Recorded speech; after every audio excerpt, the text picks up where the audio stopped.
Cuando narramos, lo hacemos con el objetivo de que el lector vea lo que contamos.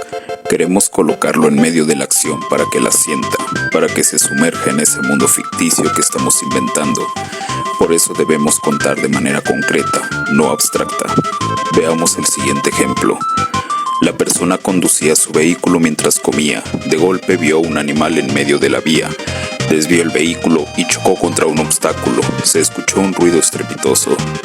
Se supone que el lector haya recibido una imagen clara de lo que ocurre, de la acción. Pero este párrafo deja al lector perplejo. ¿Por qué? Con varias preguntas puedo demostrar el problema. Contéstate estas preguntas. ¿Quién conducía el vehículo? ¿Hombre o mujer? ¿Joven o mayor? ¿Qué tipo de vehículo conduce? ¿Motocicleta? ¿Auto deportivo? ¿Auto de 4 puertas? ¿Camión? ¿Remolque? ¿Tanque de guerra? ¿Qué comía?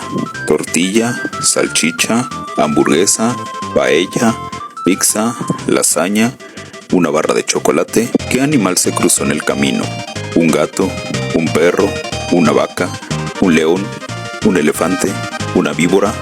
¿Bambi? ¿En qué tipo de vía iba la persona? ¿Camino rural oscuro? ¿Carretera? ¿Autopista iluminada? ¿Contra qué chocó? ¿Otro carro? ¿Un camión? ¿Un árbol? ¿Una roca? ¿Una nave espacial? ¿Cómo fue el sonido que se escuchó? ¿Un grito de mujer? ¿Un disparo? ¿Un cañonazo? ¿El impacto de un auto contra otro? ¿El mugido de una vaca? ¿Es de día o de noche? Son tantos los defectos del párrafo citado que en realidad es un párrafo inútil. No cumple ninguna función excepto confundir y desesperar al lector. Aquí he marcado los errores. Aunque el párrafo solo incluye 4 oraciones breves, contiene una cantidad intolerable de errores serios. Al contar, debemos darle al lector todos los elementos necesarios para que pueda hacerse una imagen clara de lo que contamos. Quizá no hay que resolver cada uno de los 8 problemas. Algunos datos pueden quedar para más adelante o tal vez no hagan falta, pero al verlos todos juntos, nos damos cuenta de que el párrafo no dice nada. Mi sugerencia es la siguiente. Mientras escribes un texto o cuando lo revisas, piensa que se trata de las instrucciones para el productor de una película. La cinta se rodará dentro de pocos días y el productor necesita prepararlo todo. Eres el director de la cinta y viene a donde ti, desolado, porque acaba de leer el guión. ¿Qué te preguntará? Pues las mismas 8 preguntas que propuse anteriormente. ¿A cuál de los muchos actores debe llamar para filmar la escena? ¿Qué tipo de vehículo debe alquilar? ¿Qué comida quieres que compre? ¿Qué tipo de animal debe alquilar? ¿En qué tipo de carretera se filmará la escena? ¿Contra qué chocarán? ¿Qué efecto especial necesitas para el famoso ruido? Y, por último, necesitarás saber si hay que preparar luces para filmar de noche o si la escena es de día. No somos directores ni productores de cine, pero somos narradores y debemos narrar de forma concreta, de modo que nuestros lectores no se queden perplejos. Debemos ser concretos, porque el lector no puede leer tu mente. Si deseas que vea algo, debes mostrarlo por medio de la palabra. No tienes que enumerar pieza por pieza cada ángulo del vehículo. No tienes que describir en detalle lo que come. Si come lasaña, no tienes que decir con cuántos quesos fue cocinada. No es cuestión de exagerar hasta el aburrimiento, pero tienes la obligación de narrarle al lector una imagen visual y auditiva clara de la escena que le quieres contar. La narración abstracta es un defecto. Queremos narrar de la manera más concreta posible. Por tanto, una de las muchas maneras en que se podría escribir el párrafo es la siguiente. Esa noche, el adolescente de largo pelo negro conducía su carro descapotado mientras se comía un pedazo de queso suizo. De golpe vio un enorme caballo blanco en medio de la avenida. desvió su auto deportivo y chocó contra un camión de reparaciones eléctricas. Se escucharon los estrepitosos gritos de los obreros electrocutados. Aunque se supone que sea el mismo párrafo, la escena que ahora ve y escucha el lector es muy diferente porque incluye datos concretos. Para que un texto pueda llamarse cuento o novela, debe tener un conflicto. El texto puede ser una narración hermosa, espectacular, única y mucho más. Pero no es un cuento ni una novela si no tiene conflicto. Veamos un fragmento de la novela Regenta de Clarín. La heroica ciudad dormía la siesta. El viento sur, caliente y perezoso, empujaba las nubes blanquecinas que se rasgaban al correr hacia el norte. En las calles no había más ruido que el rumor estridente de los remolinos de polvo, trapos, pajas y papeles que iban de arroyo en arroyo, de acera en acera, de esquina en esquina, revolando y persiguiéndose, como mariposas que se buscan y huyen y que el aire envuelve en sus pliegues invisibles.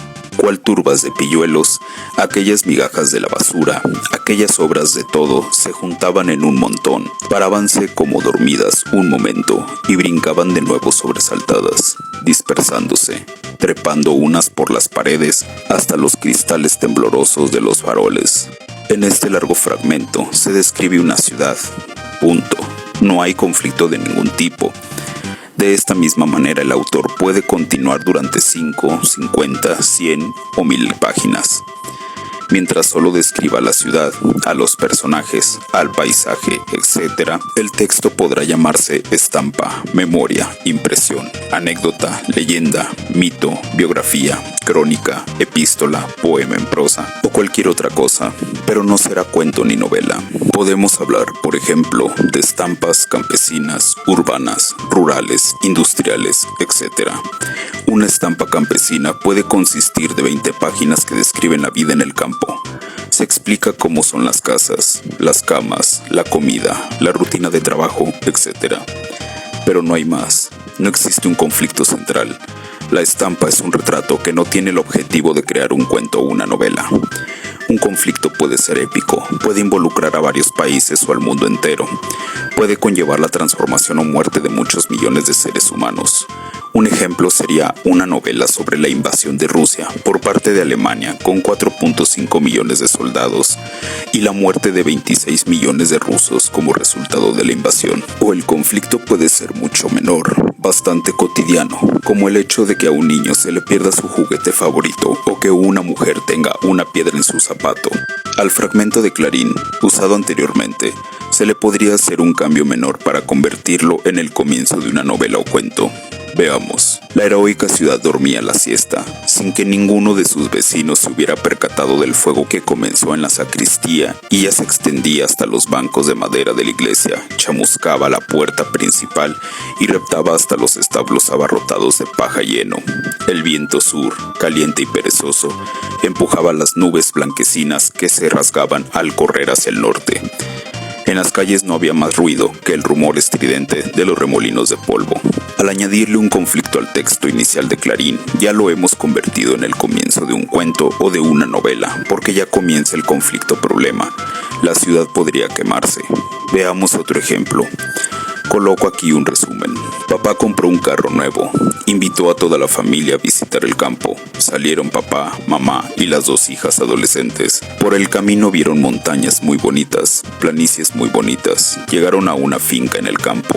Vacas, bueyes, cerdos, gallinas. Allí estaban los miembros de la familia. Abuela, abuelo, tíos, tías, primos, primas, etc. Eran unas 30 personas. Cocinaron un lechón a la vara. Comieron comida típica. Tomaron ron y cerveza y jugos diversos. Jugaron dominó. La pasaron muy bien. Fue un día bonito. Toda la familia muy contenta. Al atardecer, papá, mamá y las 2 muchachas regresaron a la capital. Fue un viaje largo y agotador, pero llegaron felices a casa. Habían disfrutado de un hermoso domingo familiar. Lo resumido en este ejemplo es una trama, pero no de un cuento o una novela. ¿Por qué no es cuento ni novela? Porque no hay conflicto. Puede ser una estampa campesina, una crónica, parte de unas memorias o de una biografía, una anécdota, pero no es un cuento ni novela. Hagamos un cambio pequeño. Digamos que, al rato de llegar a la finca, una de las hijas de papá le pide a una prima de la misma edad que se vayan a hablar debajo de un árbol que queda retirado de la fiesta. Ella le dice, en secreto y bastante preocupada, que está embarazada. Hablan un poco más, luego vuelven a la fiesta. Todo lo demás podrá continuar igual, pero ya tenemos el comienzo de un cuento novela. Hay un conflicto, y claro, según se desarrolla el resto del texto, sabremos al fin si esa confesión era el conflicto principal del cuento o novela, o si se quedará en la mera anécdota.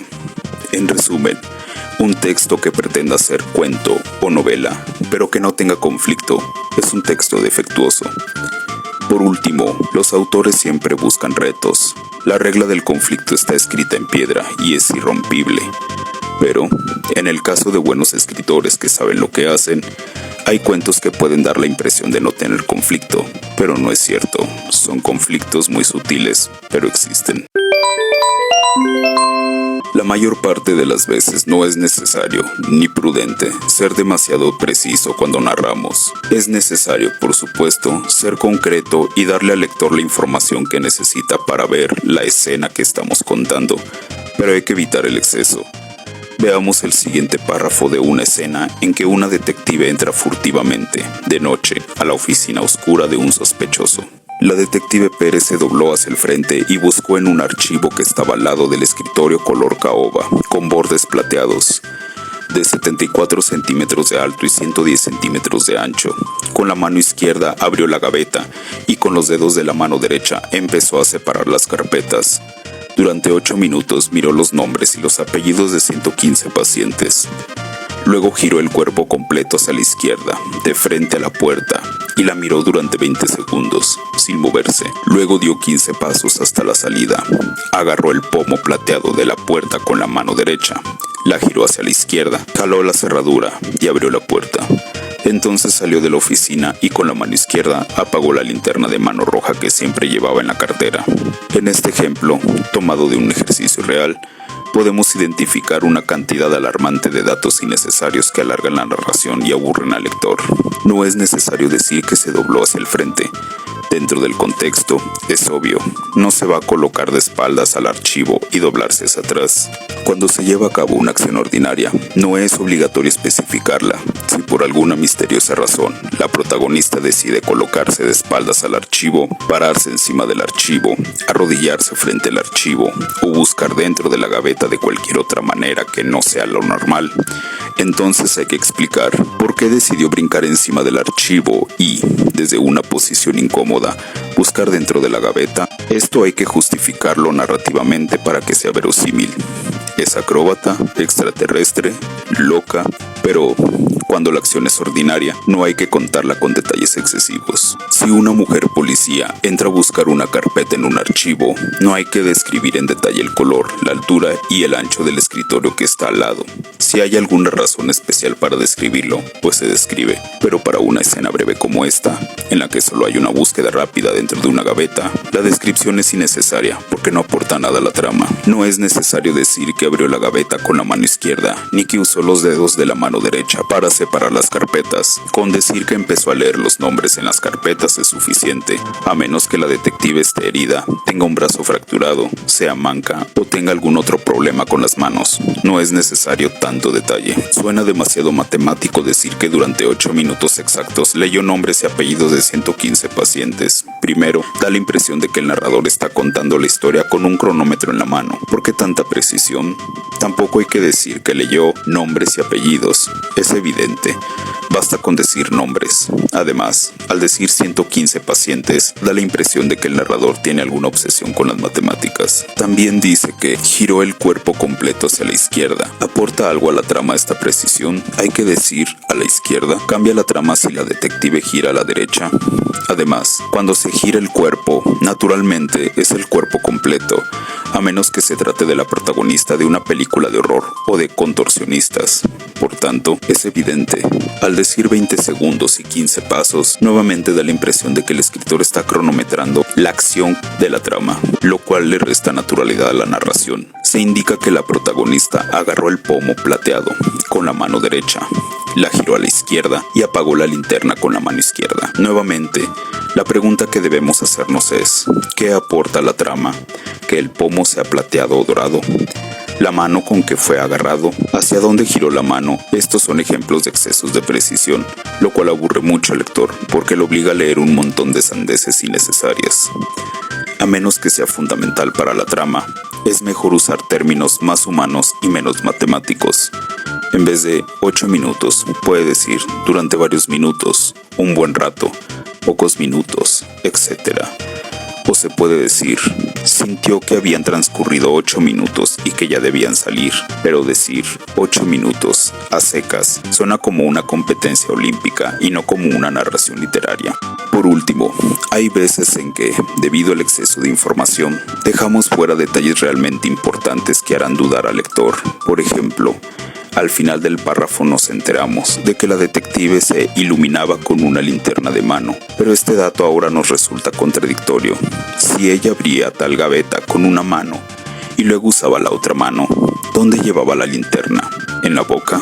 Una redacción más efectiva del ejemplo anterior podría ser la siguiente. La detective Pérez se colocó la linterna de mano en la axila y buscó en el archivo que estaba al lado del escritorio. Abrió la gaveta y empezó a separar las carpetas. Durante breves minutos, miró los nombres de más de 100 pacientes. Luego giró hasta colocarse de frente a la puerta y la miró durante varios segundos.